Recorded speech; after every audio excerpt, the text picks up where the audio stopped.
Hello, soul friends. I'm Jayni, and this is Journey with Jayni Hypnotherapy on YouTube.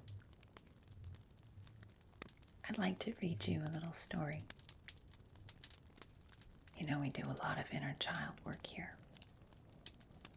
And you might be surprised to find out that there are so many different kinds of hypnotic inductions.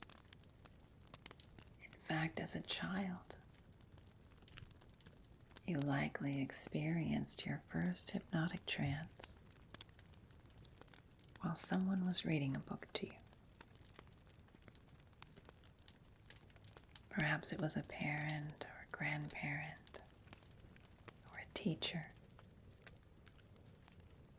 I hope at some point you had someone reading to you. If not, I'd love to be able to read to you now. This is a little novella called The Little Prince, written and illustrated by Antoine de Saint-Exupéry. Originally a French book, translated into English.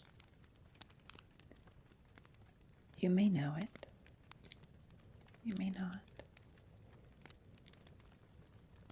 Either way, I hope you'll enjoy a little story time.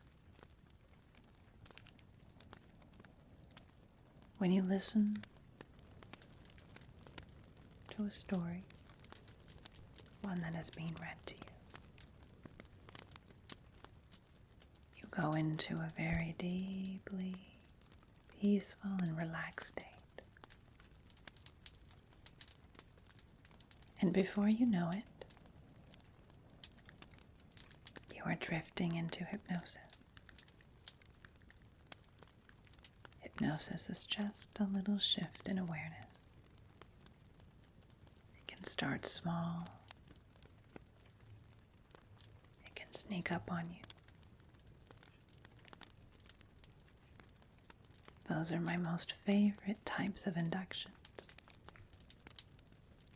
There are some beautiful illustrations, so I'll make sure to show them to you along the way. For now, just relax.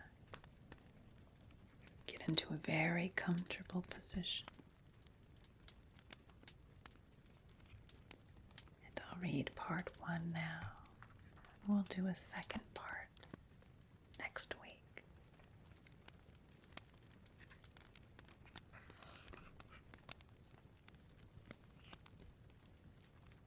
The author has a dedication. Let me read that to you now.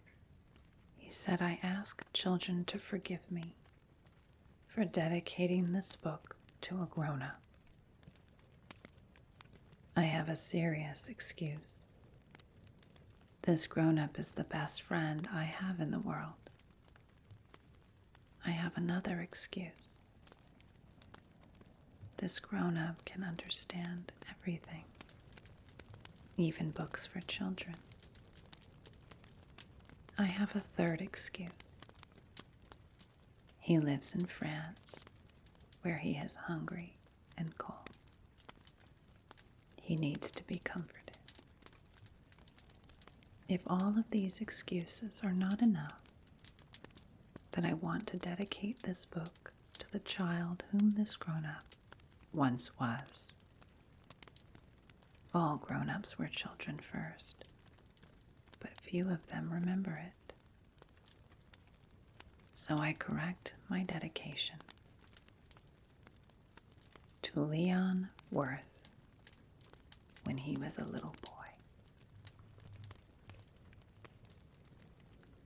And I dedicate this reading to all of you and your inner child.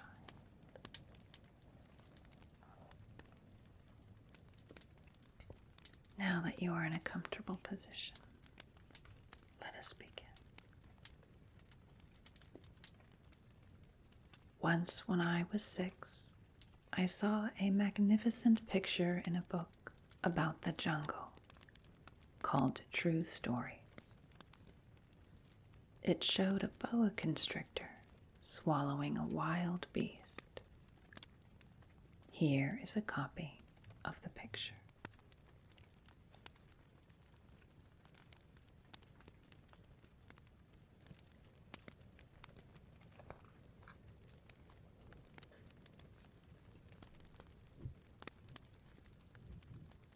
In the book, it said, boa constrictors swallow their prey whole without chewing.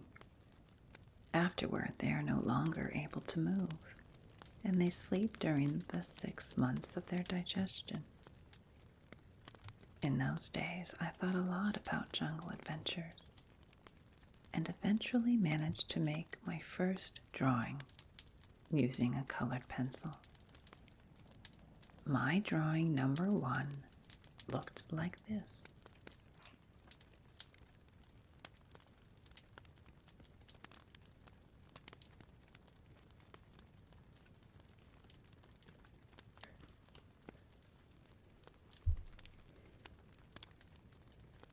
I showed the grown-ups my masterpiece, and I asked them if my drawing scared them.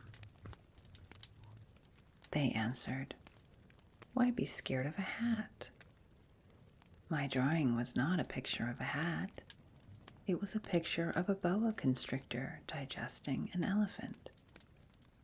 Then I drew the inside of the boa constrictor so the grown-ups could understand. They always need explanations. My drawing number 2 looked like this.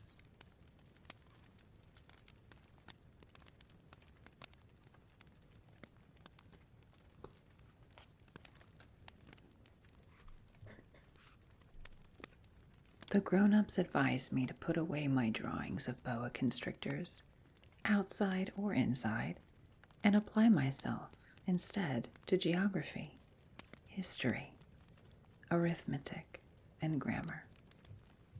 That is why I abandoned at the age of 6 a magnificent career as an artist. I had been discouraged by the failure of my drawing number 1 and of my drawing number 2. Grown-ups never understand anything by themselves, and it is exhausting for children to have to provide explanations over and over again. So then I had to choose another career, and I learned to pilot airplanes. I have flown almost everywhere in the world, and as a matter of fact, geography has been a big help to me. I could tell China from Arizona at first glance, which is very useful if you get lost during the night. So I have had in the course of my life lots of encounters with lots of serious people. I have spent lots of time with grown-ups. I have seen them at close range, which hasn't much improved my opinion of them. Whenever I encountered a grown-up who seemed to me at all enlightened, I would experiment on him with my drawing number 1, which I have always kept. I wanted to see if he really understood anything, but he would always answer, "That's a hat." Then I wouldn't talk about boa constrictors or jungles or stars. I would put myself on his level and talk about bridge and golf and politics and neckties. And my grown-up was glad to know such a reasonable person. So I lived all alone, without anyone I could really talk to, until I had to make a crash landing in the Sahara Desert 6 years ago. Something in my plane's engine had broken, and since I had neither a mechanic nor a passenger in the plane with me, I was preparing to undertake the difficult repair job by myself. For me, it was a matter of life or death. I had only enough drinking water for 8 days. The first night, then, I went to sleep on the sand 1,000 miles from any inhabited country. I was more isolated than a man shipwrecked on a raft in the middle of the ocean. So you can imagine my surprise when I was awakened at daybreak by a funny little voice saying, "Please, draw me a sheep." What? Draw me a sheep. I leapt up as if I had been struck by lightning. I rubbed my eyes hard. I stared, and I saw an extraordinary little fellow staring back at me very seriously. Here's the best portrait I managed to make of him later on.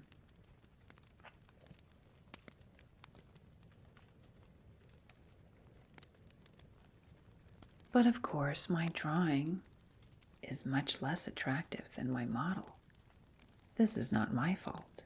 My career as a painter was discouraged at the age of 6 by the grown-ups, and I had never learned to draw anything except boa constrictors, outside and inside.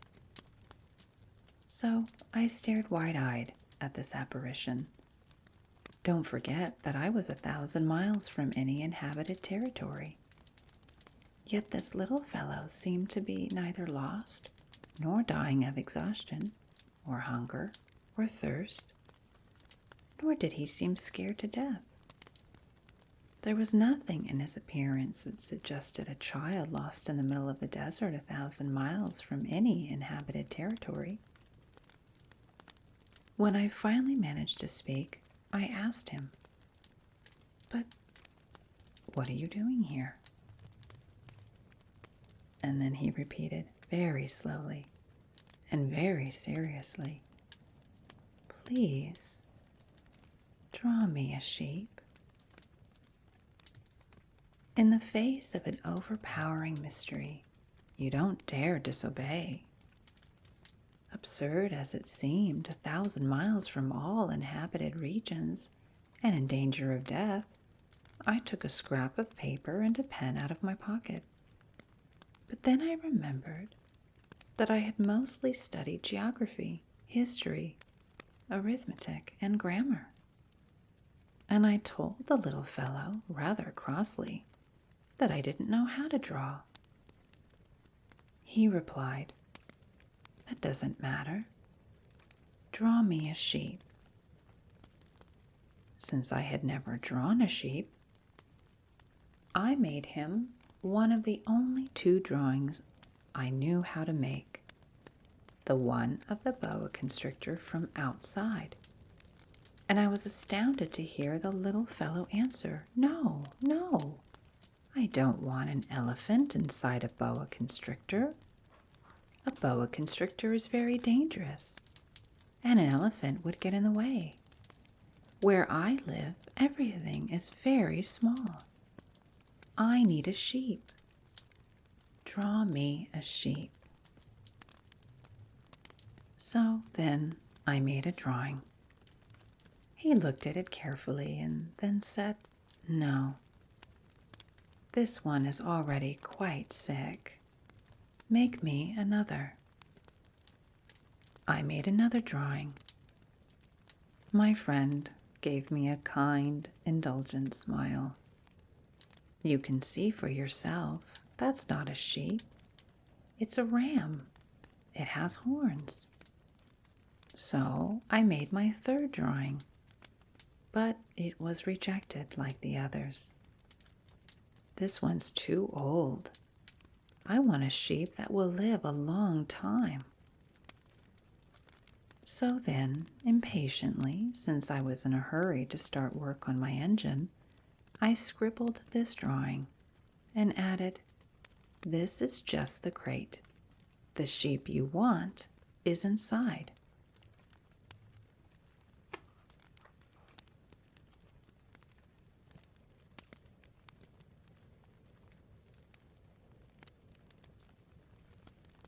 But I was amazed to see my young critic's face light up. That's just the kind I wanted. Do you think this sheep will need a lot of grass? Why? I asked. Because where I live, everything is very small. Well, there's sure to be enough. I've given you a very small sheep. He bent over the drawing. Not so small as all that. Look, he's gone to sleep. And that's how I made the acquaintance of the little prince. It took me a long time to understand where he came from. The little prince, who asked me so many questions, never seemed to hear the ones I asked him. It was things he said quite at random that, bit by bit, explained everything. For instance, when he first caught sight of my airplane, I won't draw my airplane, that would be too complicated for me. He asked, "What's that thing over there?" Well, it's not a thing, it flies. It's an airplane. My airplane. And I was proud to tell him I could fly. Then he exclaimed, "What? You fell out of the sky?"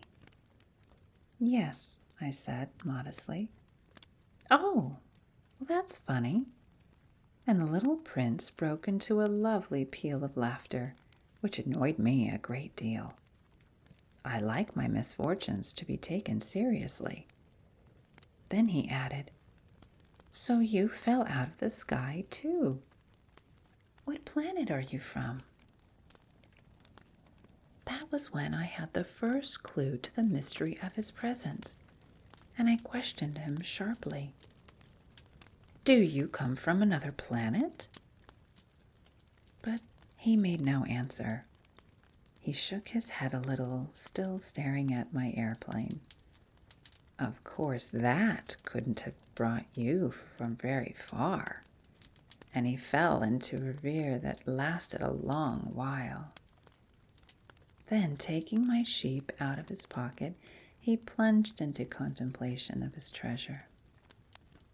You can imagine how intrigued I was by this hint about other planets.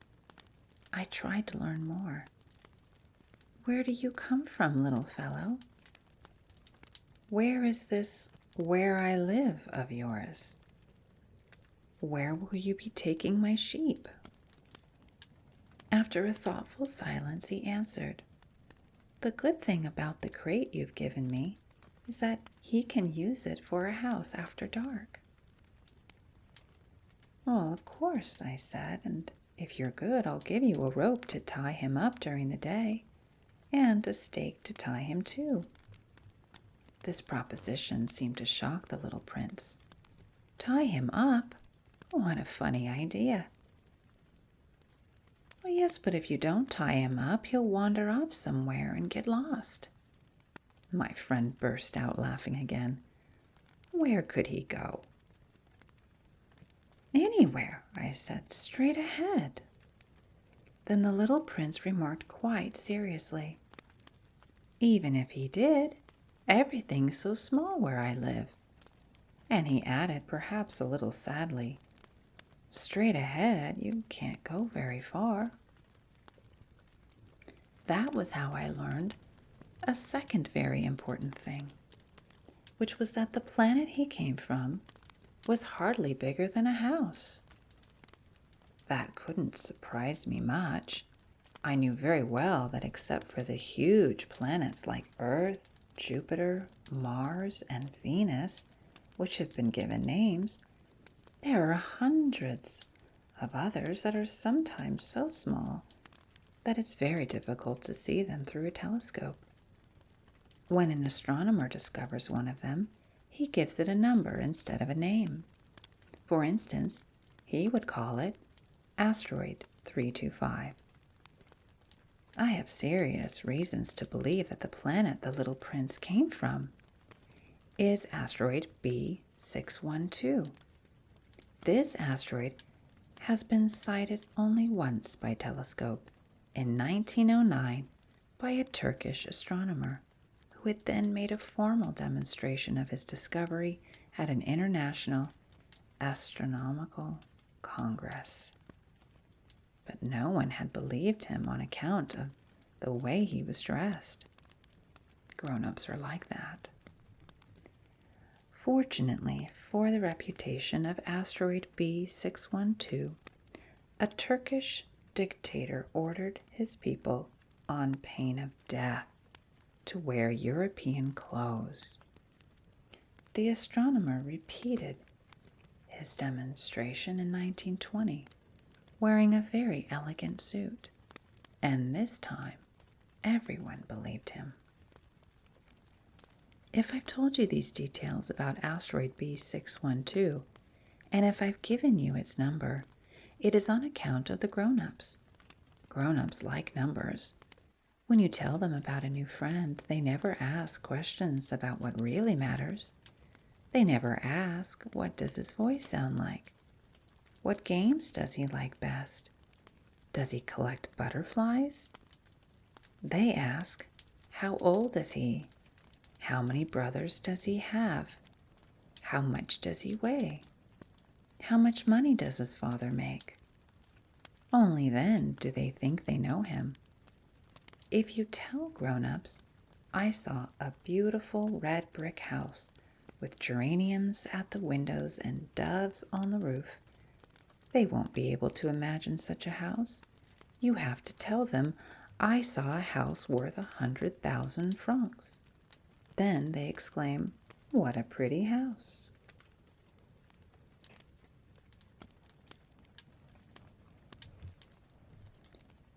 So if you tell them, the proof of the little prince's existence is that he was delightful, that he laughed, and that he wanted a sheep. When someone wants a sheep, that proves he exists. They shrug their shoulders and treat you like a child. But if you tell them the planet he came from is Asteroid B612, then they'll be convinced, and they won't bother you with their questions. That's just the way they are. You must not hold it against them. Children should be very understanding of grown-ups. But of course, those of us who understand life couldn't care less about numbers. I should have liked to begin this story like a fairy tale. I should have liked to say, once upon a time there was a little prince who lived on a planet hardly any bigger than he was, and who needed a friend. For those who understand life, that would sound much truer. The fact is, I don't want my book to be taken lightly. Telling these memories is so painful for me. It's already been 6 years since my friend went away, taking his sheep with him. If I try to describe him here, it's so I won't forget him. It's sad to forget a friend. Not everyone has a friend. And I might become like the grown-ups who are no longer interested in anything but numbers. Which is still another reason why I've bought a box of paints and some pencils. It's hard to go back to drawing at my age when you've never made any attempts since the one of a boa from inside and the one of a boa from outside at the age of 6. I'll certainly try to make my portraits as true to life as possible, but I'm not entirely sure of succeeding. One drawing works, and the next no longer bears any resemblance. And I'm a little off on his height, too. In this one, the little prince is too tall, and here he's too short, and I'm uncertain about the color of his suit. So I grope in one direction and another, as best I can. In the end, I'm sure to get certain more important details all wrong. But here you'll have to forgive me. My friend never explained anything. Perhaps he thought I was like himself. But I, unfortunately, cannot see a sheep through the sides of a crate. I may be a little like the grown-ups. I must have grown old. Every day, I'd learn something about the little prince's planet, about his departure, about his journey. It would come quite gradually in the course of his remarks. This was how I learned on the 3rd day about the drama of the baobabs. This time, too, I had the sheep to thank, for suddenly the little prince asked me a question as if overcome by a grave doubt. Isn't it true that sheep eat bushes? Yes, that's right. Ah, I'm glad. I didn't understand why it was so important that sheep should eat bushes, but the little prince added, and therefore they eat baobabs too. I pointed out to the little prince that baobabs are not bushes but trees as tall as churches, and that even if he took a whole herd of elephants back to his planet, that herd couldn't finish off a single baobab. The idea of the herd of elephants made the little prince laugh. We'd have to pile them on top of one another. But he observed perceptively. Before they grow big, baobabs start out by being little.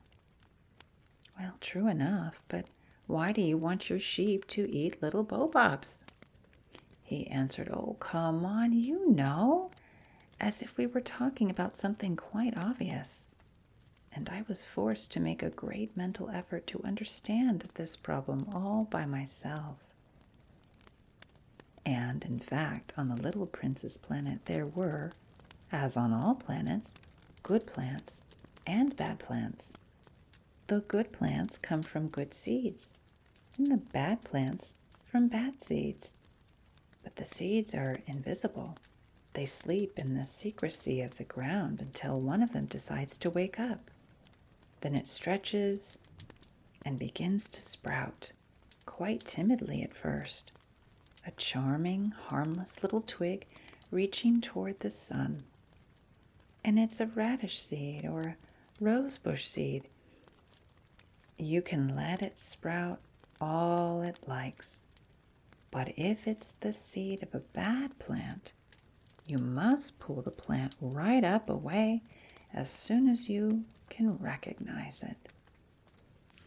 As it happens, there were terrible seeds on the little prince's planet. Baobab seeds.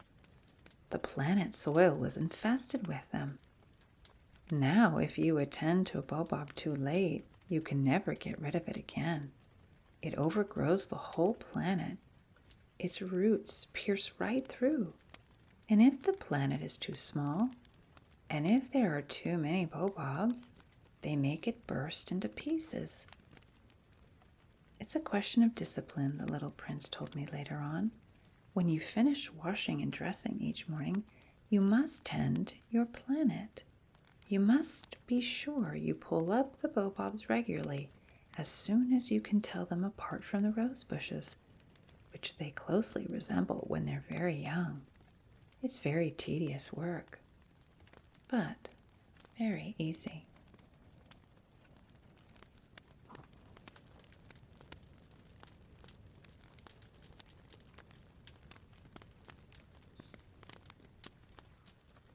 And one day he advised me to do my best to make a beautiful drawing for the edification of the children where I live. If they travel someday, he told me, it could be useful to them. Sometimes there's no harm in postponing your work until later. But with baobabs, it's always a catastrophe. I knew one planet that was inhabited by a lazy man. He had neglected 3 bushes. So, following the little prince's instructions, I have drawn that planet.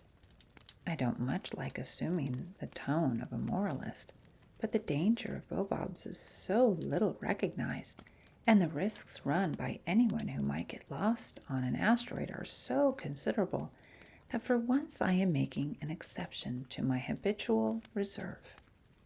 I say, children, watch out for baobabs. It's to warn my friends of a danger of which they, like myself, have long been unaware that I worked so hard on this drawing. The lesson I'm teaching is worth the trouble. You may be asking, why are there no other drawings in this book as big as the drawings of the baobabs? There's a simple answer. I tried, but I couldn't manage it. When I drew the baobabs, I was inspired by a sense of urgency. Oh, little prince, gradually this was how I came to understand your sad little life. For a long time, your only entertainment was the pleasure of sunsets. I learned this new detail on the morning of the 4th day, when you told me, I really like sunsets. Let's go look at one now. But we have to wait. Wait for what? For the sun to set. At first you seemed quite surprised, and then you laughed at yourself and you said to me, I think I'm still at home. Well, indeed. When it's noon in the United States, the sun, as everyone knows, is setting over France. If you could fly to France in 1 minute, you could watch the sunset. Unfortunately, France is much too far. But on your tiny planet, all you had to do was move your chair a few feet, and you would watch the twilight whenever you wanted to. One day, I saw the sun set 44 times. And a little later you added, you know, when you're feeling very sad, sunsets are wonderful. On the day of the 44 times, were you feeling very sad, I asked. But the little prince didn't answer. On the 5th day, thanks again to the sheep, another secret of the little prince's life was revealed to me. Abruptly, with no preamble, he asked me, as if it were the fruit of a problem long pondered in silence, if a sheep eats bushes, does it eat flowers too? A sheep eats whatever it finds, I said. Even flowers that have thorns? Why, yes, even flowers that have thorns. Then what good are the thorns? He asked. I didn't know. At that moment, I was very busy trying to unscrew a bolt that was jammed in my engine. I was quite worried, for my plane crash was beginning to seem extremely serious, and the lack of drinking water made me fear the worst. What good are thorns? The little prince never let go of a question once he asked it. I was annoyed by my jammed bolt, and I answered without thinking. Thorns are no good for anything. They're just the flower's way of being mean. Oh. But after a silence, he lashed out at me with a sort of bitterness. I don't believe you. Flowers are weak. They're naive. They reassure themselves whatever way they can. They believe their thorns make them frightening. I made no answer. At that moment I was thinking, if this bolt stays jammed, I'll knock it off with the hammer. Again, the little prince disturbed my reflections. Then you think flowers? No, not at all. I don't think anything. I just said whatever came into my head. I'm busy here with something serious. He stared at me, astounded. Something serious? He saw me holding my hammer, my fingers black with grease, bending over an object he regarded as very ugly. You talk like the grown-ups. That made me a little ashamed. But he added, mercilessly, you confuse everything. You've got it all mixed up. He was really very annoyed. He tossed his golden curls in the wind. I know a planet inhabited by a red-faced gentleman. He's never smelled a flower. He's never looked at a star. He's never loved anyone. He's never done anything except add up numbers. And all day long he says over and over, just like you, I'm a serious man, I'm a serious man. And that puffs him up with pride. But he's not a man at all. He's a mushroom. He's a what? A mushroom! The little prince was now quite pale with rage. For millions of years, flowers have been producing thorns. For millions of years, sheep have been eating them all the same. And it's not serious trying to understand why flowers go to such trouble to produce thorns that are good for nothing. It's not important, that war between the sheep and the flowers. It's no more serious and more important than the numbers that fat red gentleman is adding up. Suppose I happen to know a unique flower, one that exists nowhere in the world except on my planet, one that a little sheep can wipe out in a single bite one morning, just like that, without even realizing what he's doing. That isn't important? His face turned red now, and he went on. If someone loves a flower of which just one example exists among all the millions and millions of stars, that's enough to make him happy when he looks at the stars. He tells himself, my flower's up there somewhere. But if the sheep eat the flower, then for him it's as if suddenly all the stars went out. And that isn't important? He couldn't say another word. All of a sudden he burst out sobbing. Night had fallen. I dropped my tools. What did I care about my hammer, about my bolt, about thirst and death? There was, on one star, on one planet, on mine, the earth, a little prince to be consoled. I took him in my arms. I rocked him. I told him, the flower you love is not in danger. I'll draw you a muzzle for your sheep. I'll draw you a fence for your flower. I didn't know what to say. How clumsy I felt. I didn't know how to reach him, where to find him. It's so mysterious, the land of tears. I soon learned to know that flower better. On the little prince's planet there had always been a very simple flowers, decorated with a single row of petals, so that they took up no room at all and got in no one's way. They would appear one morning in the grass and would fade by nightfall. But this one had grown from a seed brought from who knows where, and the little prince had kept a close watch over a sprout that was not like any of the others. It might have been a new kind of baobab, but the sprout soon stopped growing and began to show signs of blossoming. The little prince, who had watched the development of an enormous bud, realized that some sort of miraculous apparition would emerge from it. But the flower continued her beauty preparations in the shelter of her green chamber, selecting her colors with the greatest care and dressing quite deliberately, adjusting her petals one by one. She had no desire to emerge all rumpled like the poppies. She wished to appear only in the full radiance of her beauty. Oh yes, she was quite vain, and her mysterious adornment had lasted days and days. And then one morning, precisely at sunrise, she showed herself.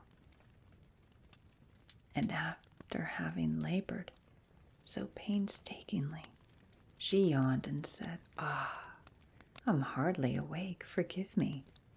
I'm still all untidy. But the little prince couldn't contain his admiration. How lovely you are! Aren't I? The flower answered sweetly. And I was born the same time as the sun. The little prince realized that she wasn't any too modest, but she was so dazzling.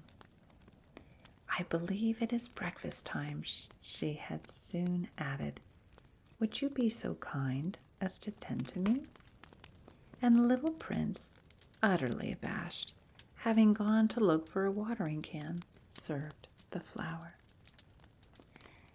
She had soon begun tormenting him with her rather touchy vanity. One day, for instance, alluding to her 4 thorns, she remarked to the little prince, "I'm ready for tigers with all their claws." "There are no tigers on my planet," the little prince had objected. "And besides, tigers don't eat weeds." "I'm not a weed," the flower sweetly replied. "Oh, forgive me. I am not at all afraid of tigers, but I have a horror of drafts. You wouldn't happen to have a screen?" "A horror of drafts? That's not a good sign for a plant," the little prince had observed. "How complicated this flower is." "After dark, you will put me under glass. How cold it is where you live. Quite uncomfortable. Where I come from," but she suddenly broke off. She had come here as a seed. She couldn't have known anything of other worlds. Humiliated at having let herself be caught on the verge of so naive a lie, she coughed 2 or 3 times in order to put the little prince in the wrong. "That screen? Well, I was going to look for one, but you were speaking to me." Well, then she made herself cough again in order to inflict a twinge of remorse on him all the same. So the little prince, despite all the goodwill of his love, had soon come to mistrust her. He had taken seriously certain inconsequential remarks and had grown very unhappy. "I shouldn't have listened to her," he confided to me one day. "You must never listen to flowers. You must look at them and smell them. Mine perfumed my planet, but I didn't know how to enjoy that. The busyness about the tiger claws, instead of annoying me, ought to have moved me." And he confided further, "In those days, I didn't understand anything. I should have judged her according to her actions, not her words. She perfumed my planet and lit up my life. I should never have run away. I ought to have realized the tenderness underlying her silly pretensions. Flowers are so contradictory, but I was too young to know how to love her."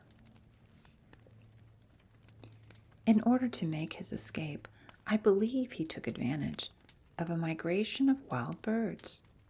On the morning of his departure, he put his planet in order.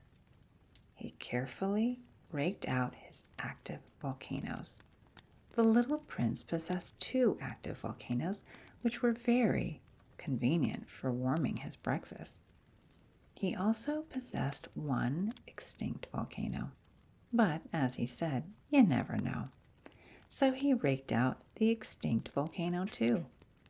If they are properly raked out, volcanoes burn gently and regularly, without eruptions. Volcanic eruptions are like fires in a chimney. Of course, on our Earth, we are much too small to rake out our volcanoes. This is why they cause us so much trouble. The little prince also uprooted, a little sadly, the last baobab shoots. He believed he would never be coming back. But all these familiar tasks seemed very sweet to him on this last morning, and when he watered the flower one last time and put her under glass, he felt like crying. "Goodbye," he said to the flower, but she did not answer him. "Goodbye," he repeated. The flower coughed, but not because she had a cold.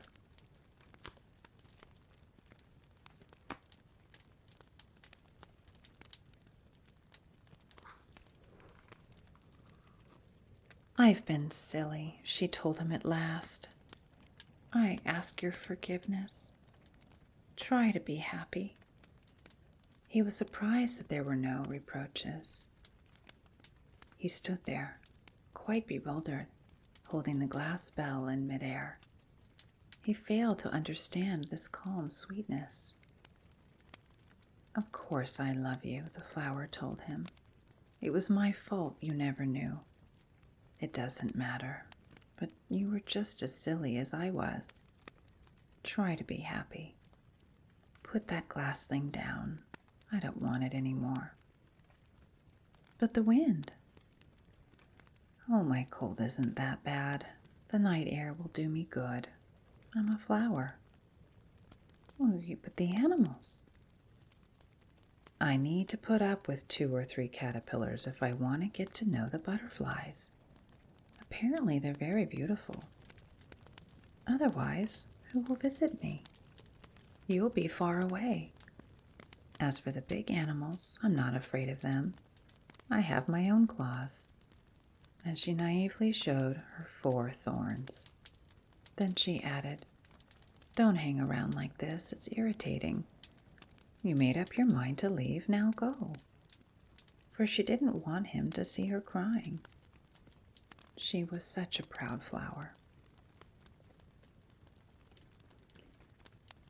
He happened to be in the vicinity of asteroids 325, 326, 327, 328, 329, and 330. So he began by visiting them to keep himself busy and to learn something. The first one was inhabited by a king. Wearing purple, he was sitting on a simple yet majestic throne. Ah, here's a subject, the king exclaimed when he caught sight of the little prince. And the little prince wondered, how can he know who I am if he's never seen me before? He didn't realize that for kings, the world is extremely simplified. All men are subjects. Approach the throne so I can get a better look at you, said the king, very proud of being a king for someone at last. The little prince looked around for a place to sit down, but the planet was covered by the magnificent ermine cloak. So he remained standing, and since he was tired, he yawned. It is a violation of etiquette to yawn in a king's presence, the monarch told him. I forbid you to do so. Oh, I can't help it, answered the little prince, quite embarrassed. I've made a long journey, and I haven't had any sleep. Then I command you to yawn, said the king. I haven't seen anyone yawn for years. For me, yawns are a curiosity. Well, come on then. Yawn again. It's in order. Well, that intimidates me. I can't do it now, said the little prince, blushing deeply. Well, well, the king replied. Then I command you to yawn sometimes, and sometimes too. He was sputtering a little and seemed annoyed, for the king insisted that his authority be universally respected. He would tolerate no disobedience, being an absolute monarch, but since he was a kindly man, all his commands were reasonable. If I were to command, he would often say, if I were to command a general to turn into a seagull, and if the general did not obey, that would not be the general's fault. It would be mine. May I sit down? The little prince timidly inquired. I command you to sit down, the king replied, majestically gathering up a fold of his robe. But the little prince was wondering. The planet was tiny. Over what could the king really reign? Sure, he ventured. Excuse me for asking. I command you to ask, the king hastened to say. Sire, over what do you reign? Well, over everything, the king answered with great simplicity. Over everything? With a discreet gesture, the king pointed to his planet, to the other planets, and to the stars. Over all that? Asked the little prince. Over all that, the king answered. For not only was he an absolute monarch, but a universal monarch as well. And do the stars obey you? Well, of course, the king replied. They obey immediately. I tolerate no insubordination. Such power amazed the little prince. If he had wielded it himself, he could have watched not 44, but 72, or even 100, even 200 sunsets on the same day without ever having to move his chair. And since he was feeling rather sad on account of remembering his own little planet, which he had forsaken, he ventured to ask a favor of the king. I'd like to see a sunset. Do me a favor, your majesty. Command the sun to set. Well, if I commanded a general to fly from one flower to the next like a butterfly, or to write a tragedy, or to turn into a seagull, and if the general did not carry out my command, which of us would be in the wrong? The general or me? You would be, said the little prince quite firmly. Exactly. One must command from each what each can perform, the king went on. Authority is based first on all upon reason. If you command your subjects to jump in the ocean, there will be a revolution. I am entitled to command obedience because my orders are reasonable. Then my sunset? Insisted the little prince, who never let go of a question once he asked it. You shall have your sunset. I shall command it. But I shall wait, according to my science of government, until conditions are favorable. And when will that be? Inquired the little prince. Well, well, replied the king, first consulting a large calendar. Well, well, that will be that will be tonight, around 7:40, and you'll see how well I am obeyed. The little prince yawned. He was regretting his lost sunset, and besides, he was already growing a little bored. I have nothing further to do here, he told the king. I'm going to be on my way. Do not leave, answered the king, who was so proud of having a subject. Do not leave. I shall make you my minister. A minister of what? Of justice. Okay, but there's no one here to judge. Well, you never know, the king told him. I have not yet explored the whole of my realm. I am very old. I have no room for a carriage, and it wearies me to walk. Oh, but I've already seen for myself, said the little prince, leaning forward to glance one more time at the other side of the planet. There's no one over there either. Well, then you shall pass judgment on yourself, the king answered. That is the hardest thing of all. It is much harder to judge yourself than to judge others. If you would succeed in judging yourself, it's because you are truly a wise man. But I can judge myself anywhere, said the little prince. I don't need to live here. Well, well, the king said, I have good reason to believe that there is an old rat living somewhere on my planet. I hear him at night. You could judge that old rat. From time to time you will condemn him to death. That way his life will depend on your justice. But you'll pardon him each time, for economy's sake. There is only one rat. Well, I don't like condemning anyone to death, the little prince said, and now I think I'll be on my way. No, said the king. The little prince, having completed his preparations, had no desire to aggrieve the old monarch. If your majesty desires to be promptly obeyed, he should give me a reasonable command. He might command me, for instance, to leave before this minute is up. It seems to me that conditions are favorable. The king, having made no answer, the little prince hesitated at first, and then, with a sigh, took his leave. I make you my ambassador, the king hastily shouted after him. He had a great air of authority. Grown-ups are so strange, the little prince said to himself as he went on his way. The second planet was inhabited by a very vain man.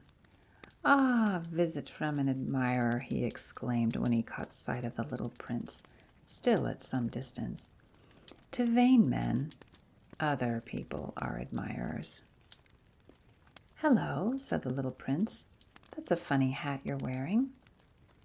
"It's for answering acclamations," the very vain man replied. "Unfortunately, no one ever comes this way." "Is that so?" said the little prince, who did not understand what the vain man was talking about. "Clap your hands," directed the man. The little prince clapped his hands, and the vain man tipped his hat in modest acknowledgement. "Well, this is more entertaining than the visit with the king," the little prince said to himself. And he continued clapping.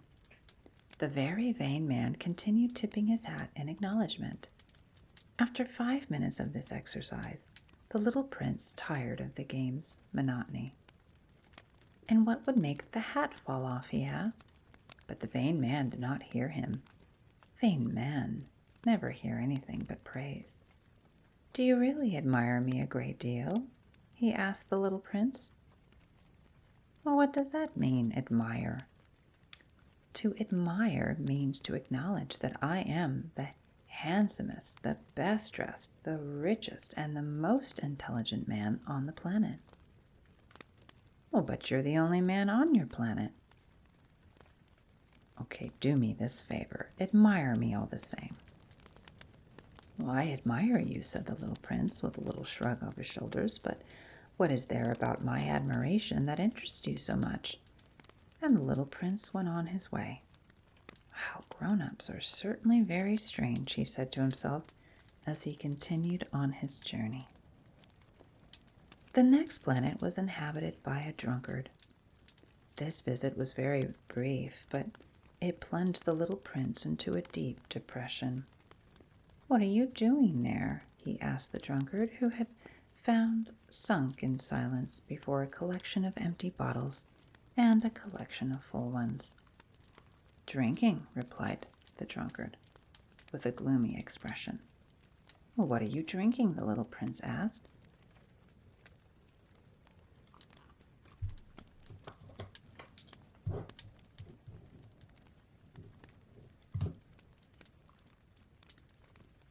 "Drinking," replied the drunkard with a gloomy expression. "Why are you drinking?" the little prince asked. "To forget," replied the drunkard. "To forget what?" inquired the little prince, who was already feeling sorry for him. "To forget that I'm ashamed," confessed the drunkard, hanging his head. "What are you ashamed of?" inquired the little prince, who wanted to help.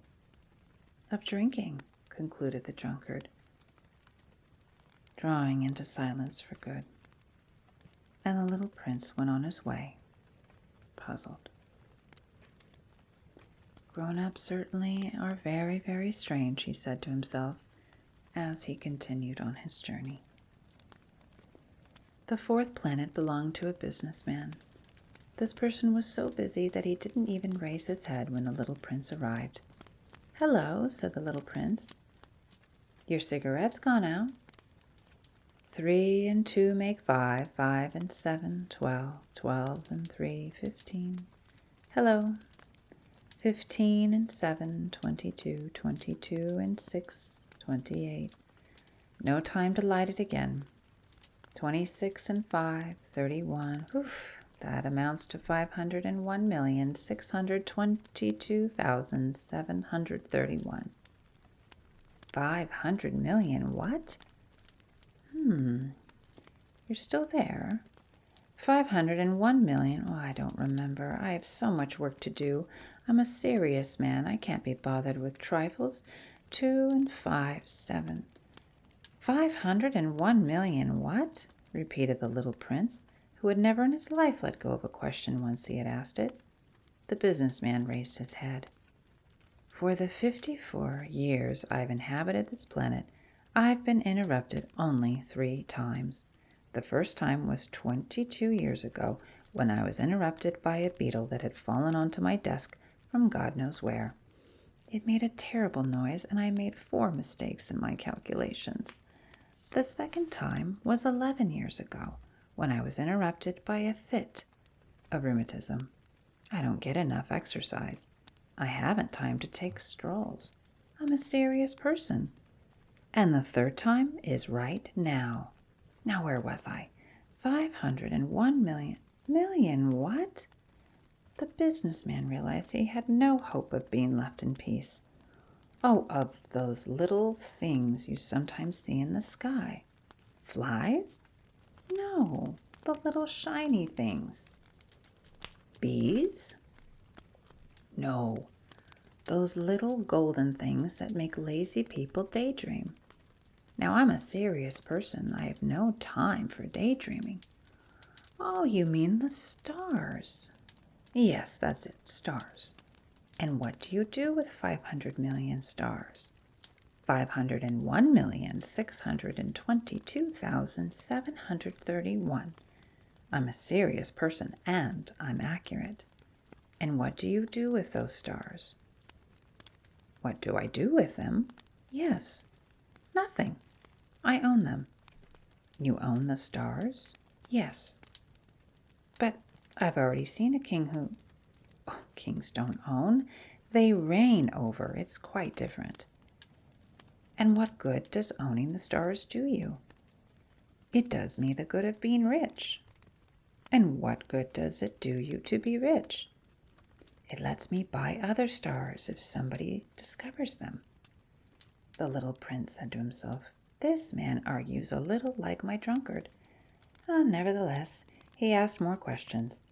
How can someone own the stars? Well, to whom do they belong? Retorted the businessman grumpily. Well, I don't know. To nobody. Well, then they belong to me, because I thought of it first. And that's all it takes? Well, of course. When you find a diamond that belongs to nobody in particular, then it's yours. When you find an island that belongs to nobody in particular, it's yours. When you're the first person to have an idea, you patent it, and it's yours. Now I own the stars, since no one before me ever thought of owning them. Well, that's true enough, the little prince said. And what do you do with them? Well, I manage them. I count them and then count them again, the businessman said. It's difficult work, but I'm a serious person. The little prince was still not satisfied. If I own a scarf, I can tie it around my neck and take it away. If I own a flower, I can pick it and take it away. But you can't pick the stars. No, but I can put them in the bank. Well, what does that mean? Well, that means that I write the number of my stars on a slip of paper, and then I lock that slip of paper in a drawer. And that's all? Well, that's enough. That's amusing, thought the little prince. Well, even poetic, but not very serious. The little prince had very different ideas about serious things from those of the grown-ups. I own a flower for myself, he continued, which I water every day. I own 3 volcanoes, which I rake out every week. I even rake out the extinct one. You never know. It's of some use to my volcanoes, and it's useful to my flower that I own them. But you're not useful to the stars. The businessman opened his mouth, but found nothing to say in reply, and the little prince went on his way. Grown-ups are certainly quite extraordinary, was all he said to himself as he continued on his journey. And my sweet soul friends, we will continue part 2 next week of The Little Prince. I hope you've enjoyed this reading time, that your inner child is feeling nice and cozy, comfortable. You take wonderful care. And until next time, continue to journey with